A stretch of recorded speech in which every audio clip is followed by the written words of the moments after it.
Ah oui, bah, je vais me prendre les chaises aussi. Rentre ta tête vraiment dans ton... Et mets tes mains sur tes cuisses.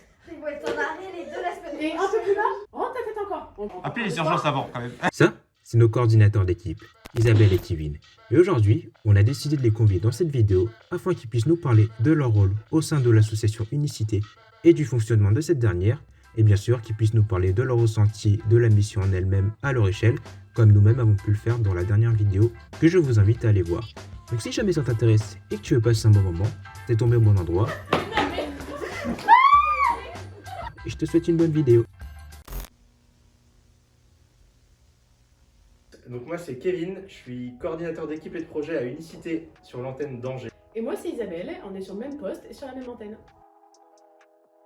Moi j'ai fait des études de droit, donc rien à voir, j'ai fait ça à Angers pendant 5 ans. Mes études m'ont pas du tout amené à être coordinateur à Unicité, mais mes expériences personnelles ont fait que l'animation j'en ai fait beaucoup, que ça me plaisait. Et moi j'ai un parcours un peu plus classique, du coup moi j'ai été dans l'animation pas mal de temps. J'ai commencé avec un BAFA, puis un BPGEPS, puis Unicité a accepté en stage en DEGEPS. Et donc depuis, ça fait 3-4 ans que je suis resté à Unicité et je suis encore là aujourd'hui. Et bah comme je viens de le dire, moi c'est vraiment le hasard pour le coup, parce que je cherchais un stage en DEGEPS, donc le diplôme d'état d'animateur. Et Unicité a accepté de me prendre en stage et m'a fait confiance, et donc aujourd'hui je suis encore là au bout de 4 ans. Et moi ce qui m'a amené à Unicité, c'est un peu le hasard. J'ai fait un service civique, pas à Unicité, et j'ai beaucoup aimé en fait le rôle de ma tutrice en service civique. Et dans un bar, j'ai rencontré une amie d'amis qui m'a parlé de l'association. J'ai postulé le lendemain, j'ai passé un entretien et j'ai commencé à Unicité en tant que chargée de recrutement à Paris pour ensuite revenir sur Angers. Alors, l'organisation au sein d'Unicité, c'est une association nationale qui est découpée en plusieurs antennes en France et même en Outre-mer maintenant à La Réunion. Il y a une grosse tête de réseau, on appelle ça la tête de réseau, qui est située à Paris et qui pilote un peu et qui chapeaute un peu tout ça. Et nous, en antenne et en région, on accueille des volontaires en service civique. Et donc sur le Maine-et-Loire, donc où on est à Angers, il y a une antenne qui accueille une centaine de volontaires. Sinon, pour l'organisation un peu plus précise d'Unicité, nous, on est coordinateur d'équipe et de projet. Donc on accompagne des volontaires qui souhaitent faire un service civique. Et il y a aussi d'autres postes et d'autres métiers à Unicité. Il y a les métiers d'assistante administrative qui vont être là surtout pour gérer le côté logistique, le côté administratif, les contrats et un peu la vie de l'antenne.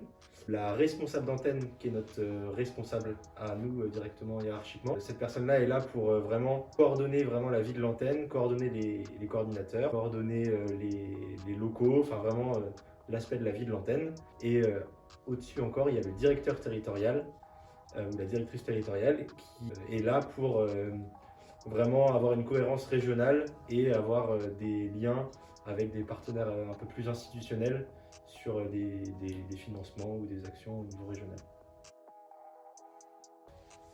Alors comme on l'a donc déjà dit, moi je suis coordinatrice d'équipe et de projet à Unicité. Et le principe de ce poste, c'est qu'on va encadrer une promo sur une ou plusieurs thématiques. Donc en l'occurrence, on est sur 2 thématiques, le gaspillage alimentaire et puis le handicap. Et notre rôle, c'est trouver des partenaires, développer le projet avant l'arrivée des volontaires, recruter des volontaires, les accueillir, les former, être garant de la cohésion, garant que la mission se passe bien tout au long de l'année. On est le référent, le tuteur des jeunes tout au long de leur mission. C'est ça, et nous on a une petite particularité, c'est qu'on est 2 sur ce poste-là parce que Isabelle est à mi-temps et moi j'ai un autre mi-temps à Unicité où je suis chargé de mission service civique.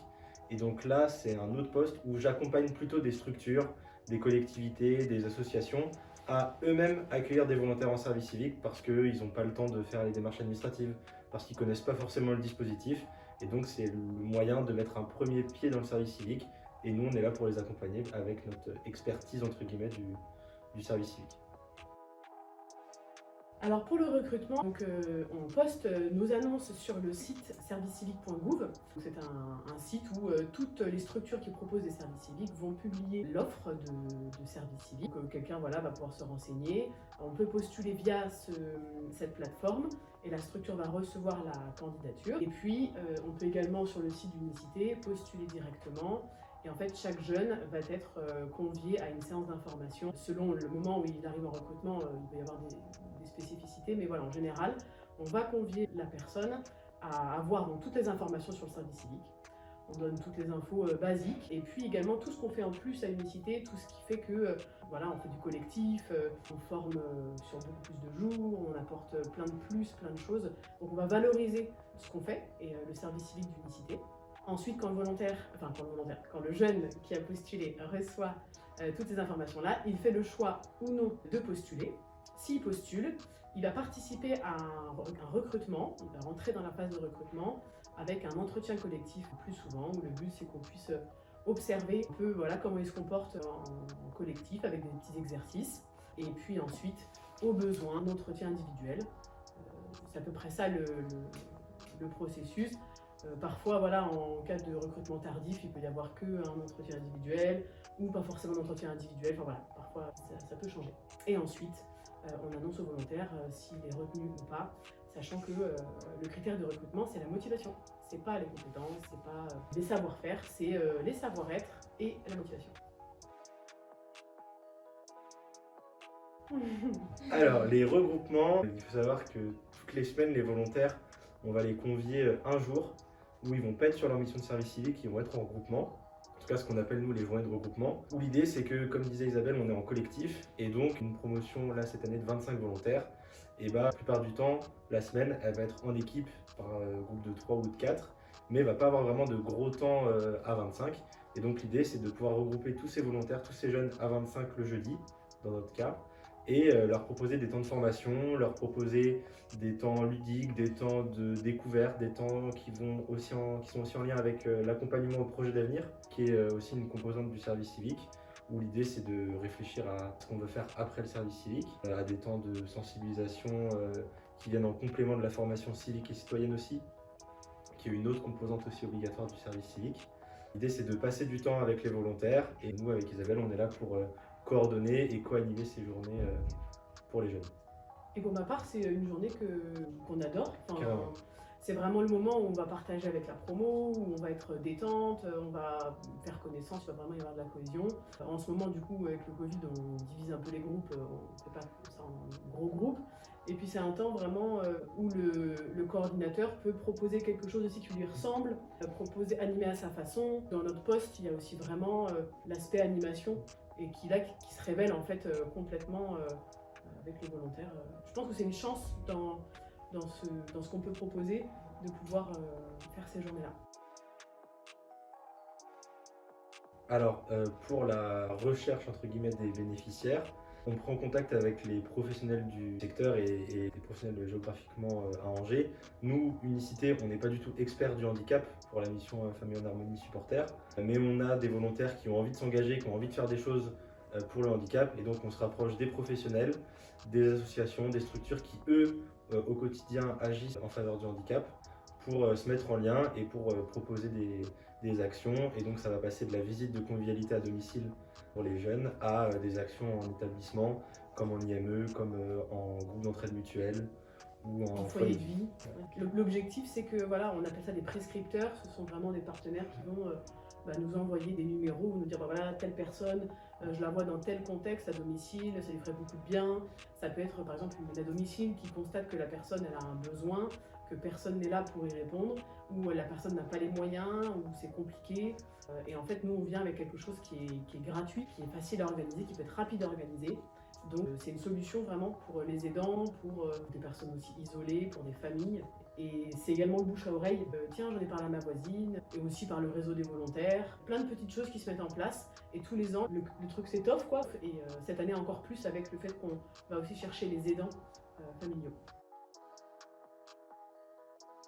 Moi, je donne beaucoup de sens à mon métier. Je pense que c'est important de donner du sens à son métier. Quand je me suis intéressée à Unicité et puis au rôle de tuteur en service civique, je me suis dit, ce que j'ai envie, c'est que des jeunes puissent donner du sens à leur mission de service civique. J'ai envie de peut-être les éclairer à un moment donné où ils vont être un peu perdus. J'ai envie de leur permettre de vivre quelque chose de beau, quelque chose d'unique une fois dans leur vie, de leur faire découvrir peut-être un monde qu'ils ne connaissent pas. Il y a des volontaires par exemple qui peuvent sortir d'une fac de ciné et qui vont s'intéresser au monde du handicap. Et bien tant mieux. Et peu importe si après tu choisiras le monde du handicap ou le monde du cinéma. Mais si tu veux découvrir, ben, on est là pour te faire découvrir. Si tu veux approfondir un domaine qui peut-être t'intéresserait pour la suite, et ben, tant mieux parce que c'est vraiment une expérience. Et le sens que je donne, c'est vraiment l'accompagnement. On est des facilitateurs de projets, on est des facilitateurs de missions. En fait, c'est vous, les jeunes en mission, qui faites gros du boulot. Nous, on est là un peu comme le cadre autour d'une photo. Vous êtes la photo et elle vit la photo. Et nous, on est là juste pour que tout roule et que tout reste bien à sa place, quoi. Je sais pas quoi dire de plus. Non, dans le sens, c'est vraiment ça, c'est le plaisir d'accompagner des jeunes qui ont envie de s'engager, qui ont envie d'être utiles à la société et qu'en plus ça réponde à des objectifs autour de la solidarité, autour de l'environnement. Si je prends l'exemple de Famille en Harmonie, et finalement le fait d'accompagner ces jeunes qui vont trouver du sens, et eux aussi vont pouvoir trouver du sens dans ce qu'ils font par les accompagnements qu'ils vont avoir avec les personnes en situation de handicap, et ces personnes-là aussi vont être satisfaites. Donc c'est un peu un ruissellement qui fait qu'on a vraiment du sens dans ce qu'on fait, et quand on voit les réactions des jeunes, les réactions des bénéficiaires, on se dit que c'est un beau projet et que c'est chouette. Ouais. Et sur le projet par exemple anti-gaspi, c'est pareil, c'est vraiment sensibiliser au gaspillage alimentaire, les enfants et particulièrement en école.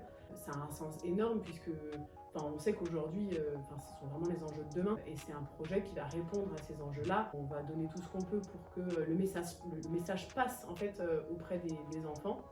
Donc je pense que le sens est là et il n'y a plus qu'à y aller, quoi.